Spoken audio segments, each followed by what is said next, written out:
Hey guys, another Land Rover, another 90. This is a TD5 behind me. This is a really cool truck. I thought I'd take you around it, show you the outside, show you some of the modifications, show you what's going on inside.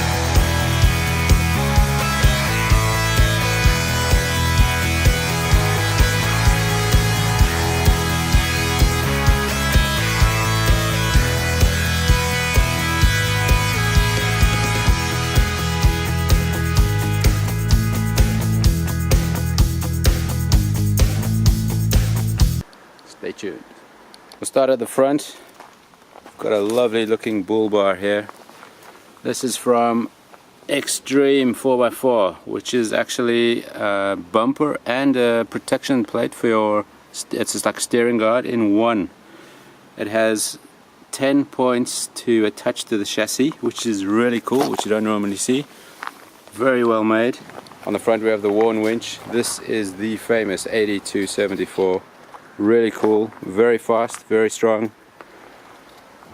People always have two camps. Some people like nylon, some people like steel. I think steel will go with, will last a lot longer. Nylon is also quite good, but it does tend to wear out after a while. Another front diff, we have another guard.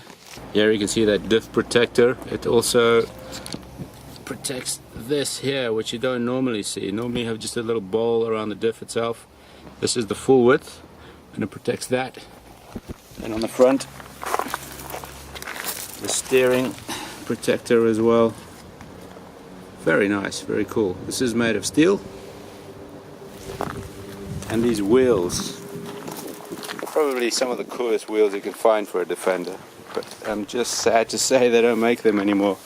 I'm not sure who makes them or where they came from, but very nice. 16-inch, we've got mud terrains on here. These are 255 85s. Gives you a bit more height, a bit more width as well, and very nice to drive on the highway. Really, it doesn't make too much noise. The BFGs are really nice. On the side we have a set of rock sliders, which are stainless steel, which are handmade, handcrafted. You don't see this very often. Normally it's just steel, maybe even aluminium, but this is made by hand. It's also got your jacking points, yeah, front and back, which is quite handy. Along the back of the car, probably the most unique part of the car. Look at this lovely patina there. I think most people have that, but this is quite nice, isn't it? And one thing you won't see on a Defender is this. Where is this rust coming from? And that is just the strange thing about a 2000 model Defender. It's the only one which these strips of steel were not galvanized. It was 1 year of production where they only had normal steel in there. And look at this, it's rusting quite nicely. But it's still there, so that's cool. On the back we got a Mantec spare wheel carrier, yeah, which is always a good thing. I mean, if you leave the rear wheel on the door, it's at your own risk, because these hinges, although you've got 3 of them, they won't last very long if you put a really heavy spare wheel on the back. The roof rack is very, very nice. It's made for a 90. It's made by Patriot.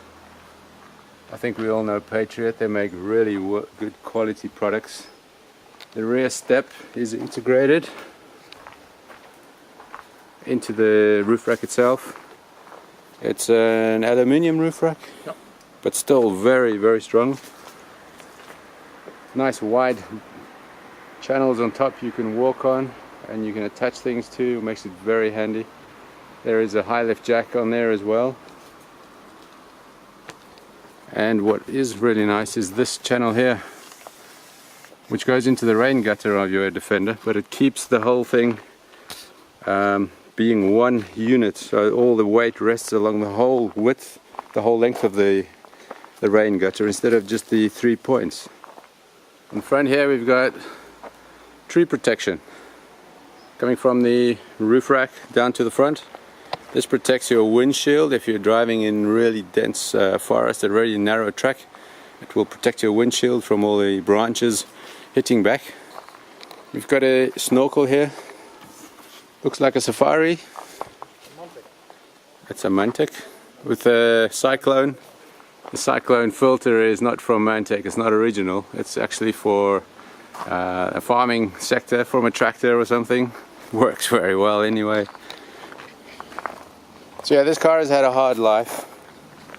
It has done 400,000 kilometers in the last 17 years, so it's been used very hard.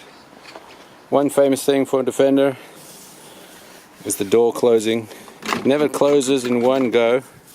You always have to bang it twice somehow. Everybody has the same thing. We have a rear side exhaust. There is no silencer on the exhaust anymore. That's been taken out. It gives you that typical TD5 whistle.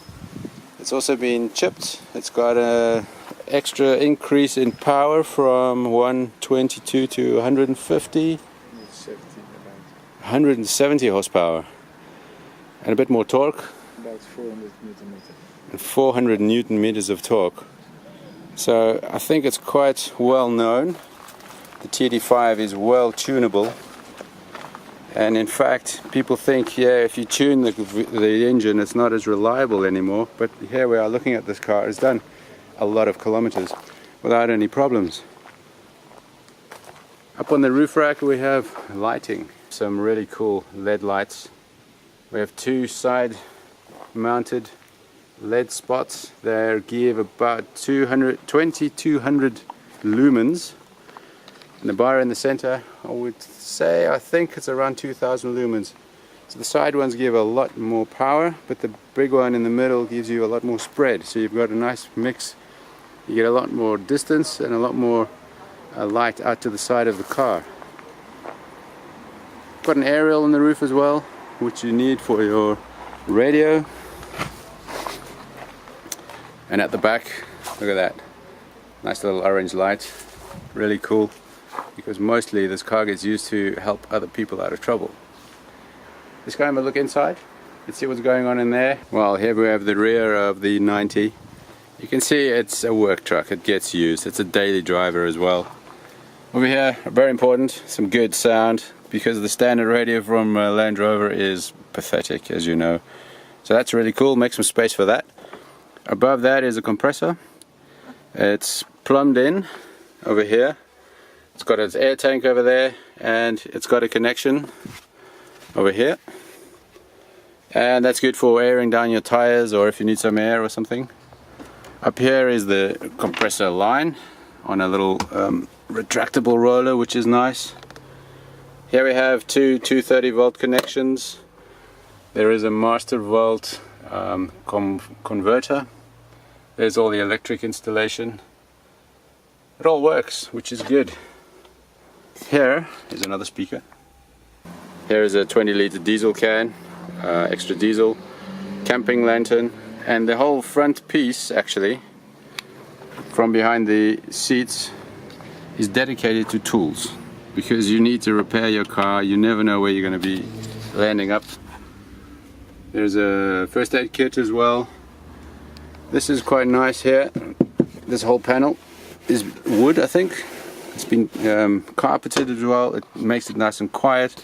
It also gives you space to hang up everything, because normally when the Land Rover gets delivered to you, you just have bare metal panels along the side. There's nothing you can do. So now this is nicely integrated into the side rails of the body, and you can just screw anything into there if you want to keep it in one place. Also the floor, nice rubber matting, and here as well on the wheel arches on the side, which is also not really standard, I think.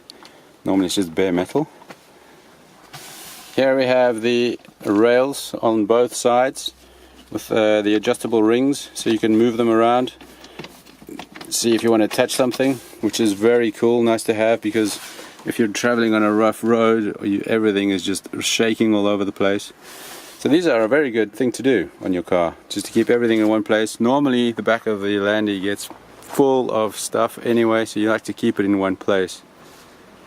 So yeah, it's not very big on the back of a 90, but you can get quite a bit of stuff in here. That's the beauty of a Landy as well.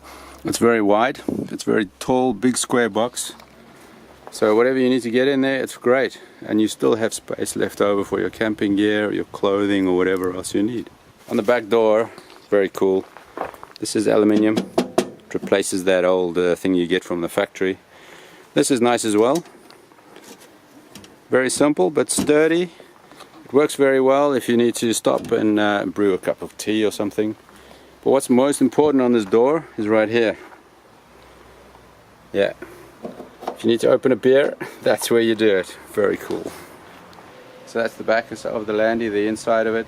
You see all the stuff in there. You get quite a bit into the back of a 90 if you need to. It's a work truck. You can see it's getting used a lot.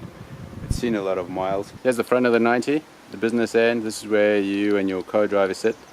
As you can see, there's a bit of stuff in there. We've just come back from our camping trip in Corsica, so we brought back some souvenirs and stuff. But let's have a look. First of all, the seats. These are not standard seats.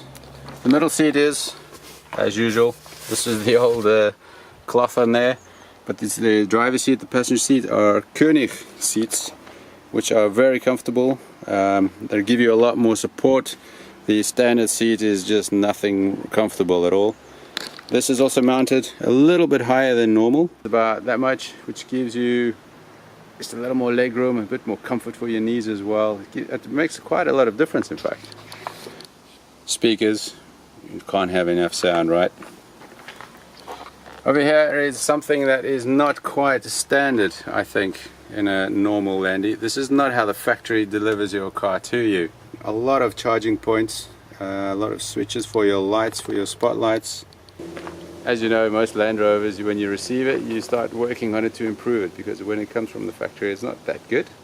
And this is a good example of how much you can achieve with not really spending all the big money, buying all the big names and getting that installed, but just doing it yourself, and it works really well. And it's really cool. It gives you a little space to put your GPSs on there and your compass and all that stuff. And it just adds a lot of usability to the whole dashboard. Sunroof. We also have a divided camp on the sunroof. Some say it's not cool because it leaks all the time. Some say it's really cool, it gives you more ventilation. Because using the flaps in the dash or opening the window a bit and just cracking the sunroof just a tad is enough to give you some nice pull-through ventilation. And this one has never leaked ever, which is unusual for a Land Rover. Very cool. This is also not a standard Land Rover steering wheel. As you can see, the diameter is a bit smaller, is a bit narrower. It's got a bush as well over here, which brings the steering wheel closer towards you, which is a lot more comfortable to drive. Sometimes it's a little bit more angled and a bit far from you. You can't really get comfortable because you don't have enough leg room as well. So this is a really nice addition. It looks like it's leather rimmed as well, which is nice. The rest of the dashboard is standard, except those eagle-eyed of you might notice there is a rev counter now, which is not quite standard, but I think it's quite an easy addition afterwards. It does give you that little bit more information on the engine. The rest, fairly standard, it's been used. So yeah, very comfortable place to be with these chairs as well. As I said here, this is raised up. And it's very easy to reach everything. Also, the middle seat has been kept in here. There is no cubby at all. You don't really need it. It's also very handy. If you have 3 people and you need to just take someone else on board or something, you'd rather not have a cubby. You have a little crate in there. If you want to change what you're taking with you, change the crate, put new stuff in it. In a cubby you lose stuff and it stays there for 3 years and you never know, you never find it again. So I prefer, and I would actually recommend, keeping the middle seat in there as well. It's very handy. The business end, the TD5. This is quite a famous engine. Everybody knows about this engine. Everybody wants one, I think. Is it reliable, you ask? This one has done 400,000 kilometers. It hasn't used a drop of oil. Yeah, I know, I didn't believe it either. So this engine, it has been chipped, it has been tuned. It has now about what we think is about 170 horsepower, maybe 400 Newton meters, somewhere in that ballpark. But it's been really reliable anyway. It's been running now for a very long time, since the tune. It gives you a lot more flexibility. good for towing on the highway, and that's a big bonus. And in the rough stuff, you don't have to work the engine too hard, which makes it a lot easier on everything. A good thing to do is install a thermometer, like a pyrometer, exhaust gas temperature meter, to keep tabs on your engine. Just watch that temperature, because if you keep pulling up the hill with a heavy trailer and you just keep your foot flat, the exhaust gas temperature gets really hot, the engine will eventually fail on you. I think that's the main thing people don't realize. Land Rovers, they can take it, you just need to treat them with a bit of respect, a bit of mechanical sympathy, and things will go well for a long time. So yeah, very good engine. I'm actually surprised that it's gone this long. It hasn't used any oil. Very cool. It preheats the water in the radiator for you, so if you're really cold in the morning, whatever, if it's -10, you switch this on, leave it running for 20 minutes, half an hour, and the whole coolant inside the engine, in the whole circuit, warms up nicely, and the engine is already at a good temperature to start running instead of starting from cold. You can also use it in the car. Just open the heater, switch the slider, put on the fan, and it blows warm water, because the warm water goes through your heating circuit anyway. Very good idea, very nice to have.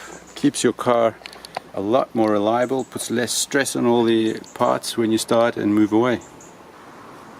The windscreen is very important on a Land Rover, trying to see where you're going, you know. This one doesn't have any damage on it, which is unusual. It's heated though, which is really nice, because this Land Rover lives in the northern part of Europe, does see a lot of snow, a lot of cold weather, so having a heated windscreen is a good addition. Here's something you don't see every day. These things, the paint has disappeared completely, it's looking like it's being anodized slowly. These are made of aluminium, but the bulkhead is made of steel. Yeah, I don't get it either. So guys, thanks for watching this. I think this is a really cool TD5, really cool 90. It's got some lovely modifications on it. Yeah, it gets used every day. It's an instructor's car, in fact. There's a lot of knowledge behind this, a lot of experience that has gone into this car with the adaptions on it. So if you like this, give us a like down below. Give us a comment in the comments section. What do you think of this car? I think it's really cool. Thanks for watching. Catch you next time.